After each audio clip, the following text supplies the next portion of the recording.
Okay, so I'm here talking to Chris Loiseau, filmmaker behind Untitled, a movie.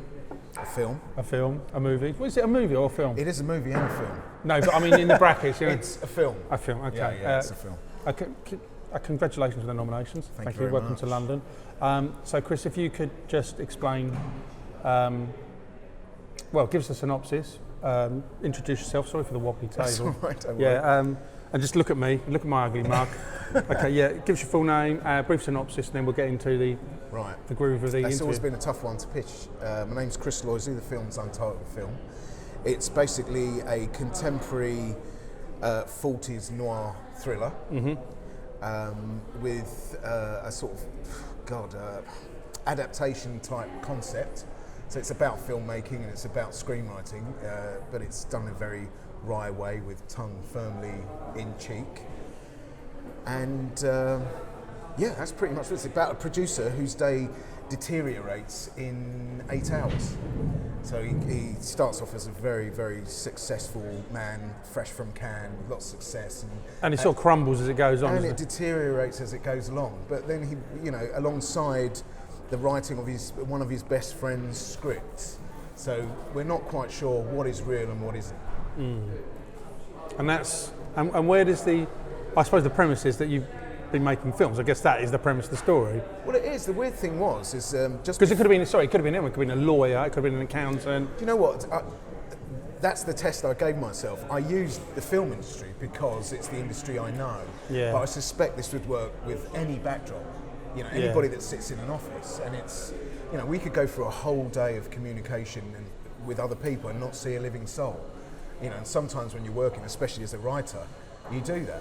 You'll be writing and you'll get a Skype call or you get a telephone call, hours go by and you have actually connected with lots of people, but you've not seen not one human being sort of in the flesh. And I think that's how we communicate these days. And why in black? I mean, there's always a different reason, but why did you decide to because I'm sure there's no, which it's digital cameras, there's no cost saving as such, but there's a... Oh no, it's actually more expensive. Is it really? Well, it's not that it was more expensive. We use the Alexa XT black and white, and there's only 2 of those in the world, and this is the first film ever made on this camera. Right. And basically, it's the XT with the colour chip taken out. That's all it's pretty much? That's pretty much all it is, but what it does, it handles the light in a different way and just gives you this lovely, sumptuous, filmy looking black and white, which is hard to do. So it would have been very easy to take a red or something and just turn the colour off. The reason I didn't do that was because I have investors on this film, and everybody likes to get involved. I didn't want to be in an edit suite with the investors or people involved in the film above the line, and then somebody say, you know what, it's really good in colour. And then you're going to have this conversation. So there's no option. So this way, there was no option unless they wanted to spend another 200 grand colorising it. That was it, done and dusted. So I saved myself a lot of hassle by, doing it in black and white. Plus, there's a level of pretentiousness about doing black and white films today, and I wanted to use that as a gag. Oh, right, okay. Not only that, I was shooting another film at Free Mill Studios. It was a film that was financed by American money. And we were starting to build sets. We had like 10 offices down there and 2 stages. And what happened, the money fell through, right? And it's the 5th time I'd tried to make this film. It had been bought 5 times, optioned 5 times, and various people tried to make it, and it didn't happen. So it fell apart, and it was a particularly low time for me because you spend so long setting these things up. You've invested in it, aren't you? And they're never really there until you're turning over, and and even then, you're on tenterhooks because you think, because low budget films are like that, you think, am I going to have enough money to shoot and all this kind of thing. So I went back to my office to lick my wounds, and I remember sitting there thinking, well, this is it. Because I've done all the script courses and I've been a writer for many years and done various other things, but I remember Robert McGee sort of screaming in my face, just write what you know. And all I knew at that point... I hear that so often. Well, but all I knew was a guy sitting in a room wondering whether he'd taken the right decision with his life because it's just such a hard thing to do. So I thought, I'm going to make a film based on everything I was told not to do. So that's why I shot it in black and white. that's why it more or less takes place in one thing. And is that a set, or is that did you? No, we built that. You built that because you could have easily, I suppose, to save money, you could have found an office, but there's a particular. We tried that. Right. Okay. We tried that. I mean, obviously, when we started wrecking the film, we thought we'll go out, we'll find the perfect office, but within the confines of an office. And because I wanted to do this film noir thing, this Hitchcockian thing, this sort of Truffaut type movie, that if we didn't have complete control of that space, we would have ended up with something that kind of did that but didn't. This way we could control the vision and make it look like a very old film, right down to the table and the carpet. Yeah, the look of the whole film. Yeah, the whole thing. Yeah. You couldn't have done that in a real office. Plus, we would have had countless sound problems, and it just felt right that because it was just a small amount of actors, that it should be a set, so we could move stuff around and we could have complete control of it. And I knew that, although it got more expensive, I mean, we started at 50 grand and it just went up and up. It just went up and up and up, but there was never a penny spent that didn't need to be spent, because it's conceptual, and if you're making something that's conceptual, the concept better be right, otherwise it will just crumble under the weight of it. So that's why I shot it in black and white.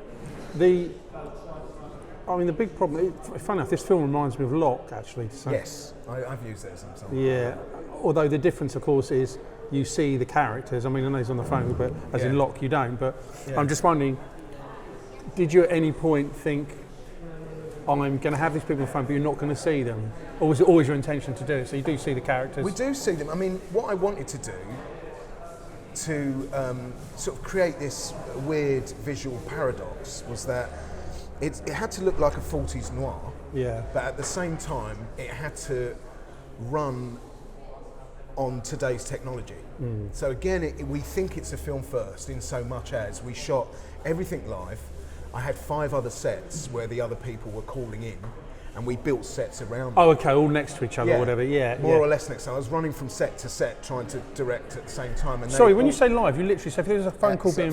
live. They are live? They're absolutely live. Oh, right, okay. The reason I did that was that, yes, we could have dumped them in as a post-production shot, but then I wouldn't have got this real... Same reaction. Yeah, I wouldn't have got a good reaction. I wouldn't... The actors would have been, tied to the exact same dialogue. Although I'm quite strict on the dialogue, they couldn't diversify if you're either acting to a recording or anything like that. So the best way to do it, and I had a great sound man who was helping us out, Simon Hayes, who won the Oscar for Les Mis. Right, okay. And he came off, he was doing Jungle Book, Blimey. And he had all the earpieces he used in Les Mis. Now we couldn't afford it, they were all handmade and special for that. So he gave us those. So they were all earpieced in, all the actors. And we just did it live. Because another reason was that if we're shooting a Skype call, for instance, in the real world you would get a number of glitches. Yeah, it happens. Now, if I shot it live using high-end cameras, then I would have had to have put those glitches in. But this way, it would have reacted exactly how it reacts, and that gave it an authenticity, and saved us a ton of money. Yeah. Because we just did it. We just made sure I got a great DIT guy in who handled all the wireless communications and the wired communications, so that we were solid. We could actually do it that way. It was just logistically, it was a bit of a scramble. And do you, because you're getting real reactions in real time, because effectively that's what's happening, does that, and obviously makes it, as you say, more realistic, but does that mean the actors and actors would in some ways react that they would normally? Is that part of it? In other words, were some of their reactions, I can't say ad-lib, that's the wrong word that I'm looking for, but did they say on track, or did they add any of their own nuances to it? I think because we're so conditioned to talk in this way with communication, either on the phone or Skype or FaceTime, we just know it. Yeah. So the fact that they were acting as if they were talking to somebody on FaceTime, and they actually were, they were all in a personal space.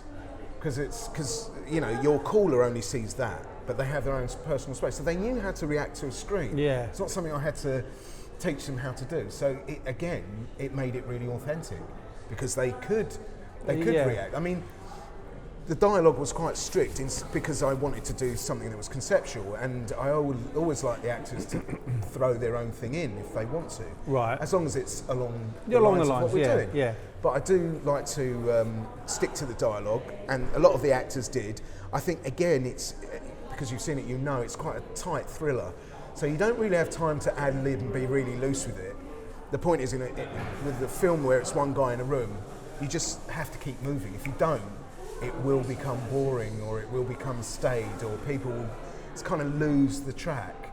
So I knew that every 5 to 8 minutes, something major had to happen. Well, that kind of leads me on to, like we all know, like script is 80 or 90% of the film, so they say. I don't know how true it is. I've got no idea. Yeah. But in order to, this isn't a one-hander, but it's a single roomer kind of thing. Yeah, it is. So when you're sitting there, putting this all together, you're obviously really mindful that one guy's carrying this film. Yeah. So 90% of the dialogue is his, or whatever the percentage is. Basically, the big chunk of it. How do you write so that it's kept, or maybe another way to ask the question is, how do you keep that interesting and in the script interesting? Because you can't have a guy sitting there. No. It's going to be boring as hell, but things have got to be happening all the time. Yeah, absolutely. I think, some of my favourite films like that. I mean, Locke I really liked. Yeah, I like Locke, yeah. I found it a little bit too kitchen sink for me. The actual story itself. Although it was brilliantly acted, and I was engaged the whole time. Yeah.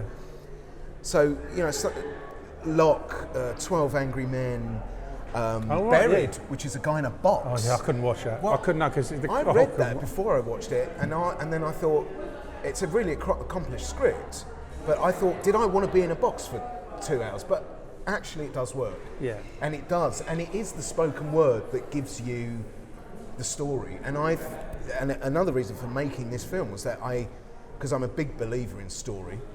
I thought, well, why do you need to make something thrilling or have action or, have all the bumps and lumps of great storytelling? Why does it have to be all over the place? I mean, really, if the writing's strong, it really doesn't matter. You will be gripped to it. And so that one room concept is just a rule, because I set myself some rules. He's never allowed it out of the office. We only see a couple of characters in the office with him. Every other conversation is via Skype or on the email phone, and all the rest of it. Yeah. So there were my rules, and every time I got stuck, I knew I had these parameters. So I had to work within the parameter. And when I did work within the parameter, I did something different with it, within the confines of the room. So I knew that, because as soon as I was bored writing dialogue, I knew the audience would be bored listening to it. So I thought, right, okay, I've said this now. Yeah. And then even if I didn't know where the story was going, I'd say, right, this rings, or the doorbell goes, or somebody's at the window, or, and then I'd build on from that again. And then, from that first draft, you just hone and hone and hone. I think Bad Lieutenant was an inspiration. Bad Lieutenant. Yeah. It was about this guy that was hungry for power and just completely abused it. And in a way, Kurt is like that, but in film industry terms, you're kind of allowed to be like that, strangely. You're commended for it. I mean, I think Harvey Weinstein said, if I didn't exist, they'd invent me. And it was that kind of thing. And I thought, how could I show this guy's personality from somebody quite likeable and successful? And as we learn more about his life, we realise he's just a bit of a pig who just. Because he's quite a good-looking guy. You deliberately, I'm part of the reason I yes. guess because you could have. But I noticed that, and I know he's been in a lot of stuff. Yeah. He's very well spoken. He's a good-looking guy, but great voice. Yeah, he's got fantastic voice. I can hear it now. I casted the voice at first because I knew if it was an annoying voice, and again you're in the room with him for an hour and a half, you're going to get pissed off with it. And I assume, God, this sounds awful, cast an ugly guy, his downfall wouldn't have been so interesting. Does that make sense? Yeah, absolutely. I mean, when I gave it, I've got a US agent. I'm with ICM in Hollywood, and when I sent him the script and a couple of other readers, they all said, he's not very likeable. And again, this is a reason for making the film. It is based on script notes, and they are generic. He's not likeable, where's the love interest, there should be something going on here, it's got to be a happy end, all those things that I had to tear up and throw away. But using Mark, and again with the 40s aesthetic, there is something that's very Humphrey Bogart about him. And again, it pulls you into that aesthetic. So I knew people would believe it. If I used somebody with a much more contemporary look, it would have blown the thing. You know, he had to be like Humphrey Bogart, which is when you used to watch Humphrey Bogart, he was almost wooden until he had something to do, and then he was electric. And there was a sort of slow burn to those films. But now they start within the 10 minutes. If your head's not blown off, you're off for popcorn, or you're turning it over, going to make a cup of tea, or God knows what else. And I thought, and again, professional readers who read it of today said, "Oh, it's slow at the beginning." And when I timed it, I said, "Well, yeah, the story kicks in in the first 10 minutes. So if you can't have some space to breathe in 10 minutes, then filmmaking is dead." Do you see what I mean? Yeah, it really frustrated me that. It's like, you're right. I mean, and even when I finished the cut, some people were saying, "Yeah, I didn't know it was the first 10 minutes." I'm like, nothing it's happening. the first 10 minutes. Yeah. What happens in 10 minutes? I had to establish these characters because I didn't have locations. I didn't have them from here down. I had to have him express who they were. I mean, and it's more than just it's fixing things in a script. The nature of it was that, and I was solid. I thought, well, I'm good with that. And again, because I'd struggled off this other movie and then started doing this one, every time somebody told me anything that was obvious or generic, even if I hadn't had an idea, I used to think, I'm going to do that, but I'm going to do the opposite of that. It's like a bad Seinfeld episode when George Costanza does everything the opposite and his life starts getting better. So, it was a real two fingers up. I mean, it's like Alien. There's nothing happens in the first 45 minutes. Yeah, right. Can you imagine? There's no Hollywood studio going to. If that was now, it would never happen, would it? No. We'll see the alien within the first 5 minutes, and of course that would then ruin the film, wouldn't it? Because you want that suspenseful build up. With yours, what's interesting is you've made it lean, if that's the right word, where you've decided to shoot in one room and the guy's basically on his own pretty much. Looking back, do you think, and would it have worked if you could have made it even leaner than it was? You pared it down to the bone, or now you've seen it on screen, do you think actually I could have made this even tighter, or is it pretty much as you wanted it to be? It is. I mean, there were lots of things that I wanted to achieve. The first was, again, this old movie 40s noir concept. Secondly, I wanted to prove that it could be exciting and thrilling and have all those great Hitchcockian things, that he used to do, without having to open it up. So it was important that it had all those things, and I think like Locke, where it was a guy in a car and really is the only conversations, and they didn't do much beyond that. No, it's literally in a car, isn't it? Yeah, you do get a shot of a wing mirror at times, and you get the radio and stuff like that, but you really had to focus on Tom Hardy. Now, that's because Tom Hardy's a great actor, and you can watch him for an hour and a half, right? Yeah. If you'd have put another actor in there, I doubt it would have been as successful or critically successful. So, but for me, I still had to make this Hitchcockian thriller, because within this film, I know, because I've got a 12-year-old, 13-year-old son, and I know all about Easter eggs and all that. Now, there are something like 50 of those in this film. There are 50 film references and stolen shots from Truffaut, Hitchcock, Gerard. I mean, so many of those great directors. Now, if you know what they are, you'll notice them. If you don't, you won't. And if you want to find them, you could dig around and you'll see them. Yeah. And I doubt I could have done that if it was just a guy and a phone. I had to get him out. I had to move the camera. I had to make it feel exciting, so you didn't give people the chance to get bored. And I don't think I could have done that with just a phone. Plus, I didn't want to make. I wanted to work the actors. I didn't want them all just sitting there from here up, just doing that. I'd have had to have gone in tight on their lips and done stuff with sound. I wanted them to shine as actors, so I had to give them some space. And your end game, whatever that is, I know you've had investment in this and you want to go on to do other things. Has this turned out to be, I mean, it might still be going on now, the stepping stones that you want it to be? Has this worked out kind of the way you want it to be? Do you know what? I was thinking about this the other day, and everybody tries to make that movie they're going to get recognised for. And when you go to festivals, you see lots of the same type of films. And I thought, even if people don't like this film, its strength will be its uniqueness, because there really is nothing like this. Yeah, there are things really kind different. of like it, but not quite. But there's nothing you could say, oh, it's like this. So I think as long as people, and thank God to this festival, are prepared to embrace something that's different, then I think that's what festivals should be doing, because cinema is becoming a different place where we don't want to spend time on anything that's slightly different. We're so force-fed these movies that are so two-dimensional and flat.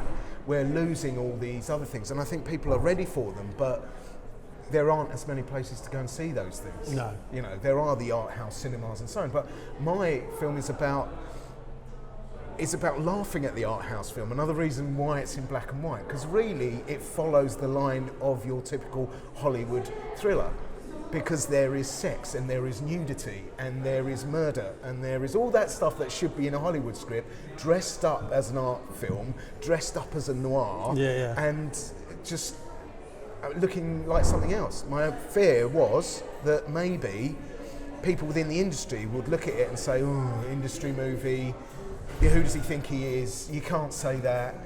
But again, I thought, great. You know, I got the chance, my film collapsed. I do have a career as such. I thought, fuck 'em, if you can't, if you can't fight for it, and if you can't fight for something different, then you're in a really lost place. You can, 20 horror movies of the year, 18 would be almost identical, 2 might be different, or 1 might be slightly different, but only 1 will be unique. And I don't think there's enough unique storytelling out there. And what is next, if you can talk about it? Have you got of course I can. Project on the go at the moment? I think at this level we're dying to talk about it. You'd be surprised actually. Oh, really? I don't believe in any of that, to be honest. I've got a couple of things. I'm working on a TV show about Hitler's escape to South America. This is presumably a narrative. It's a work of fiction, of course. Well, you say it's a work of fiction. Or was fiction. he planning to in real life? At the moment, there is more evidence that he's alive than that he was dead. And they found all sorts of things in South America, and they've found all sorts of, Eichmann went to the same place. Apparently, he hid out in Spain under the protection of Franco, which he got to by submarine.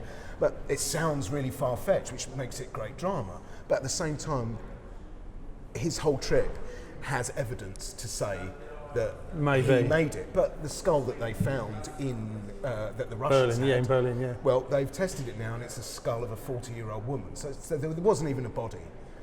So that fascinates me. A romantic comedy about a guy who's accidentally... A rom-com? Yeah, but a guy who's accidentally hypnotised into wearing women's clothes. He goes to give up smoking, he's into a bad relationship, and basically... So I'm laughing, it's just a premise. This is just a premise, and he doesn't know why he starts wanting to be a transvestite. His wife, or girlfriend rather, thinks he's having an affair with a woman in a red dress. Right. And he is the woman who's by seeing him at a distance. So it's a high farce, and I love comedy, and that's where my roots are really. So there's that, and a Greek Cypriot gangster story set in the 80s. Oh. Yeah, North London. That sounds cool. Yeah, there's a little bit of money attached to that, and I'm hoping with the success of this, there might be a bit of traction, Brilliant. Yeah. Chris, thank you very much. Thank you so much. I knew you'd be great. Cheers. Wonderful, thank you.